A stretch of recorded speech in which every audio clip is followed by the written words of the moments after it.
going on, family? So I'm out here knocking this up, summing everything up now, wrapping it back up.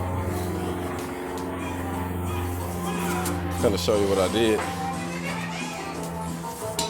Had to weld this bracket on there, that bracket, and then he turned this thing into a traction. So we did this.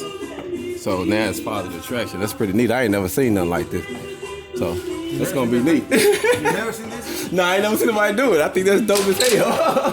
That's neat as hell. Nah. You know, you can charge this to do something like this, $300. At least 300 to make it to positive traction. This, yes, the thing, the 1500, $400. Damn. So that's why you was like, hey, let's do this another way.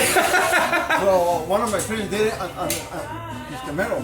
Okay. So I said, you know what? He goes, don't pay the money, just pay somebody to weld it. He goes, it's gonna work. It works better than. It works better than that deal on there. There you go. I learned something new. Just made them positive traction. What year is your Camaro? What year is this one? 78. 78. 78. And it's solid too, man. I know you can't ready to put it on the road. HogOn.